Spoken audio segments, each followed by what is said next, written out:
So often with regards to games, you hear folks talk about how timeless something is. Some even go so far as to use it as a yardstick of assumed quality. I don't want to talk about that. I kind of want to talk about the opposite. I want to talk about the transient, ephemeral moments. The games and experiences imprinted on a specific moment in time, at least for me. Things that don't really exist as they do now.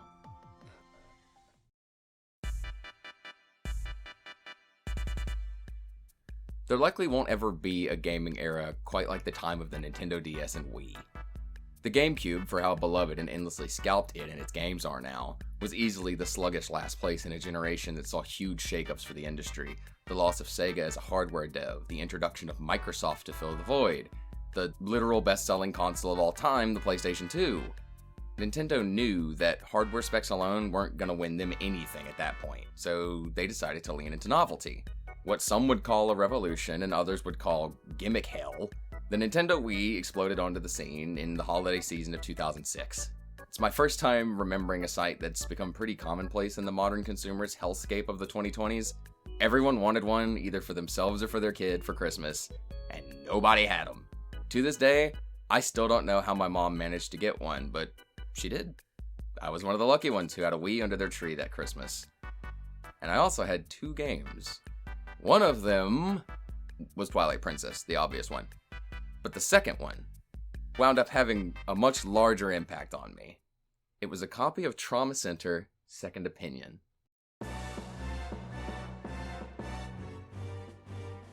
This game sold the Wii conceptually for me.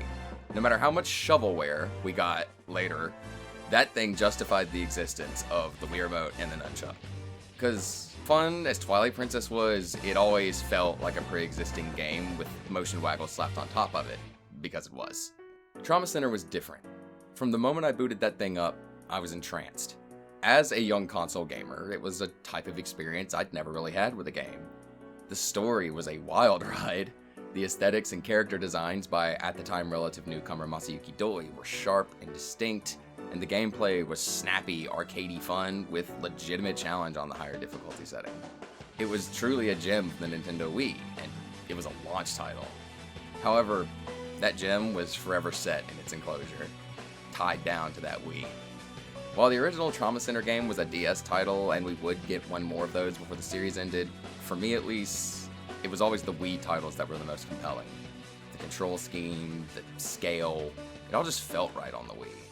The series has been dead now for 15 years, following the release of Trauma Team for the Wii, a game that I've played most of, but have more complicated feelings about. Atlus, who were a company on the edge of bankruptcy at the time, are now kings of the industry off the backs of Persona, more on them later, and owned by massive industry giant Sega. Masayuki Doi, who cut his chops on Trauma Center from Second Opinion all the way to the end of its days, is now the main art designer for Shin Megami Tensei. And most crucially, I think, consoles don't have the type of controllers to facilitate Trauma Center anymore.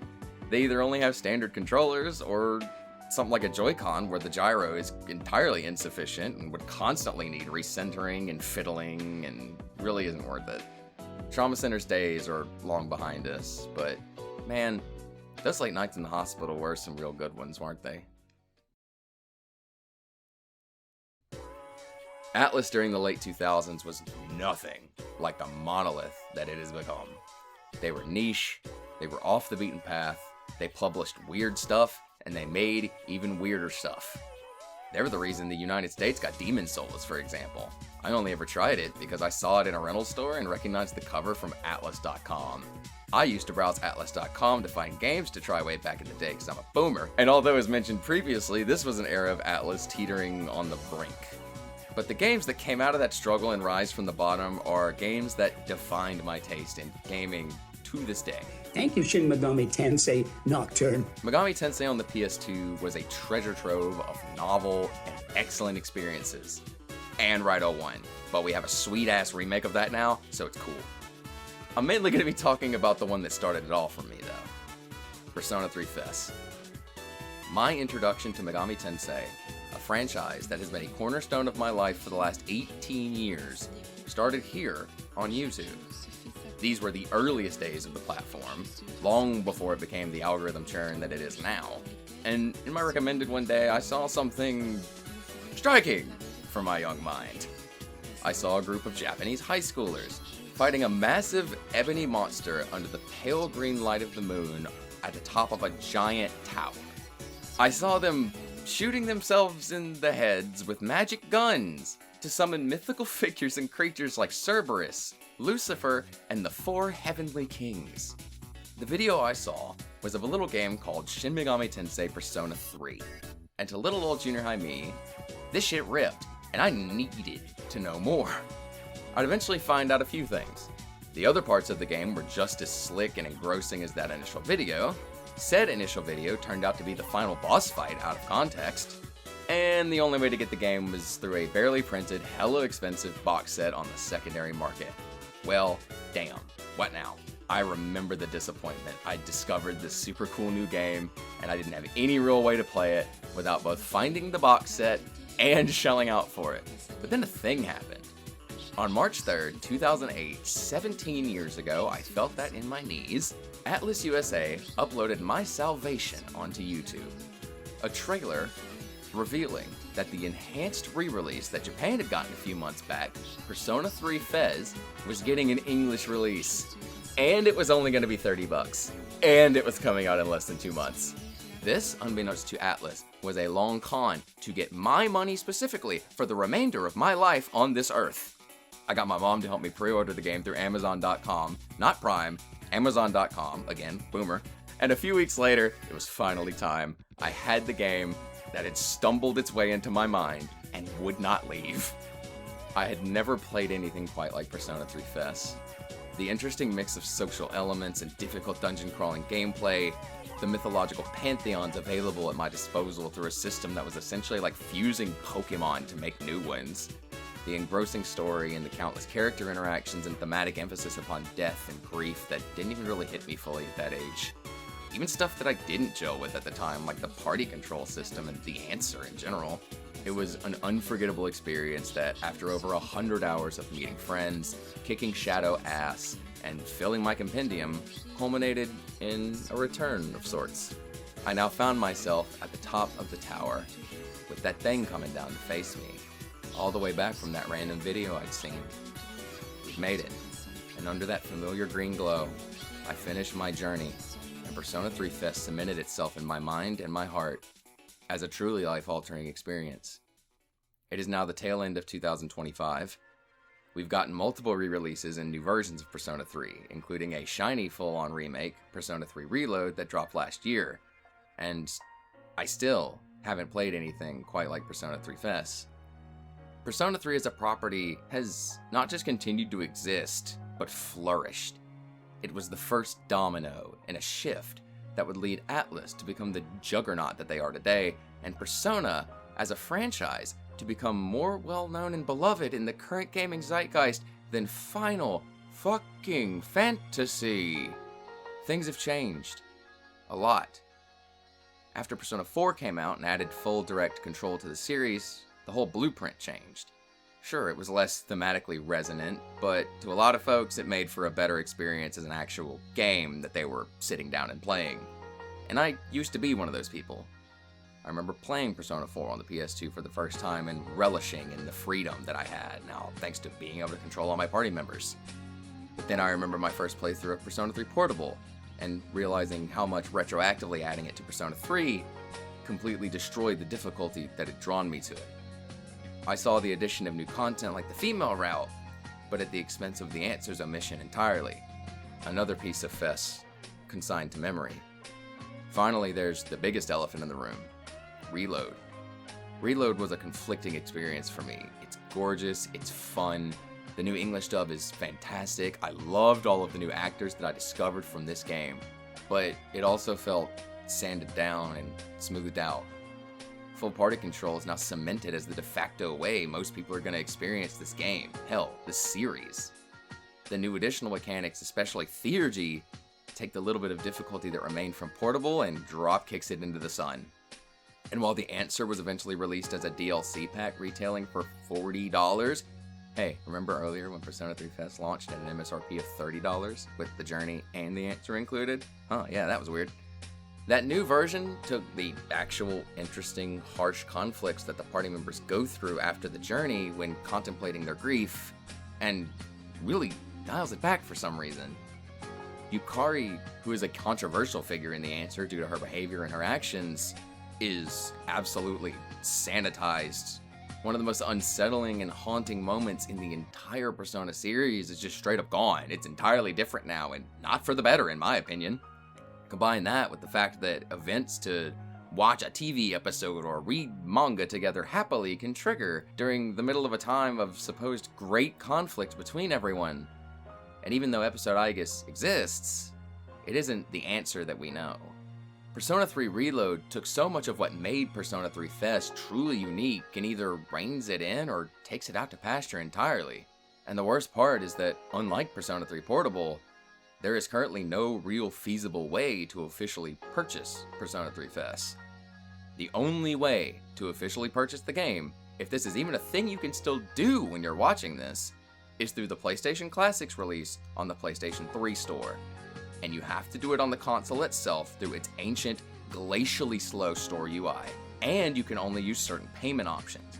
And pretty much all after purchase support is completely gone and has been for years if you experience any issues.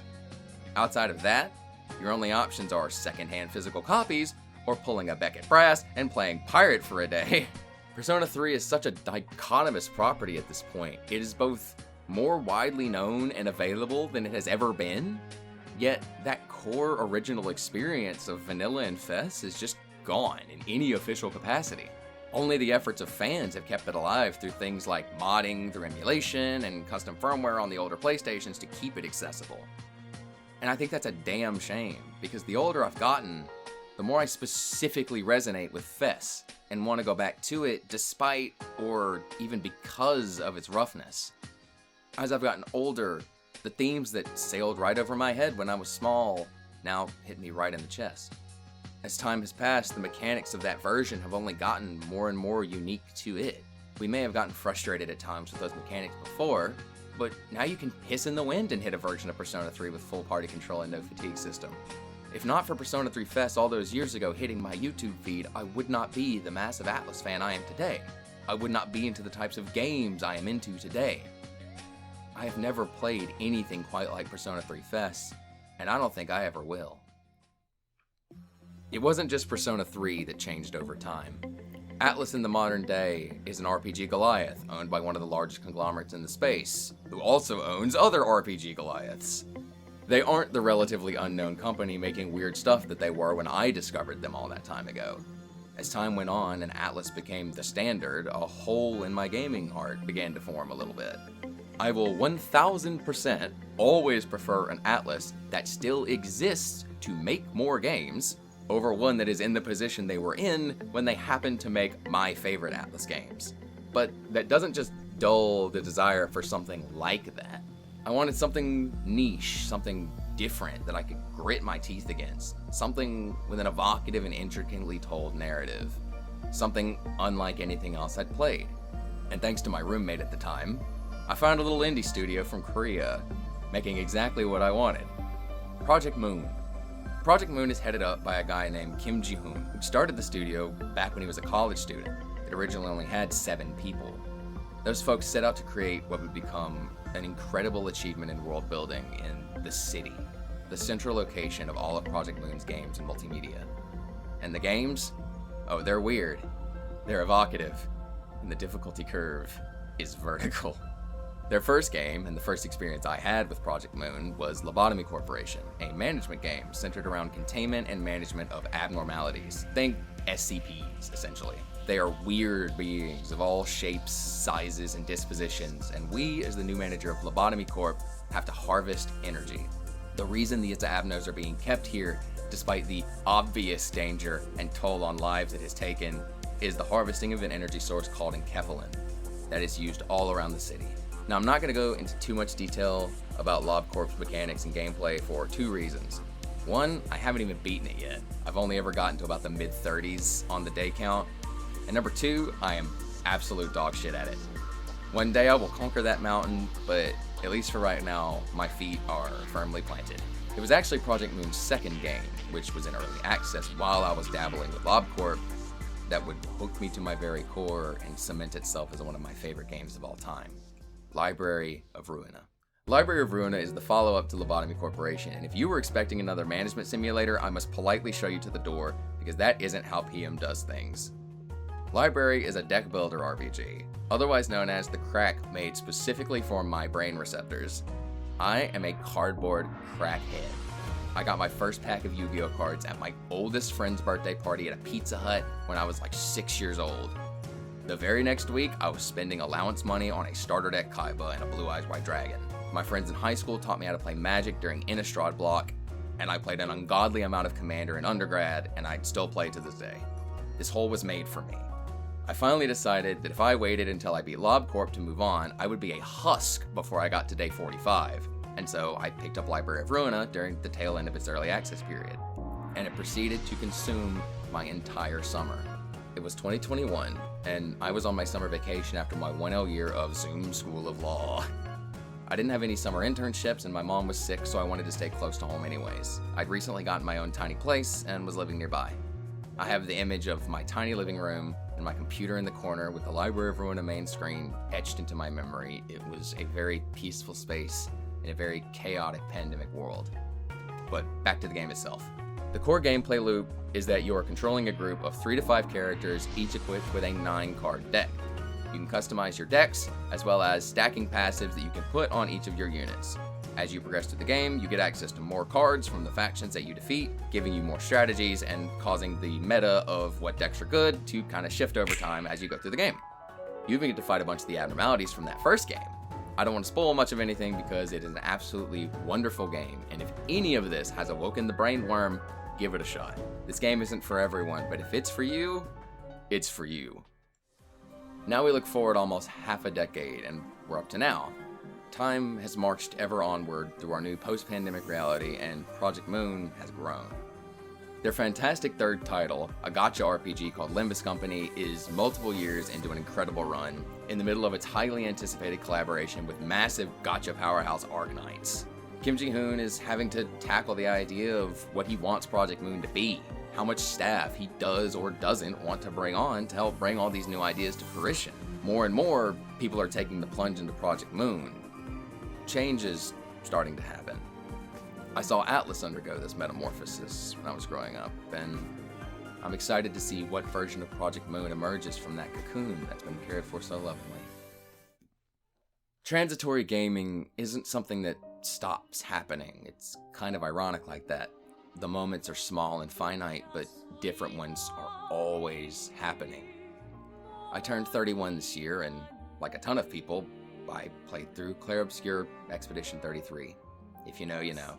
That is a piece of art that is specifically thematic to those who are starting to get older. It was baffling how a game could simultaneously make me feel so much like a kid again, while also having a deep conversation with this new, wiser version of myself. It's a game whose inspirations are evident, obvious, and in some instances, earlier in this very video. It's incredible to play a game like this, but I already know there'll be a time in the future where it all changes. Sandfall went from a complete non-factor to darlings of the gaming industry overnight.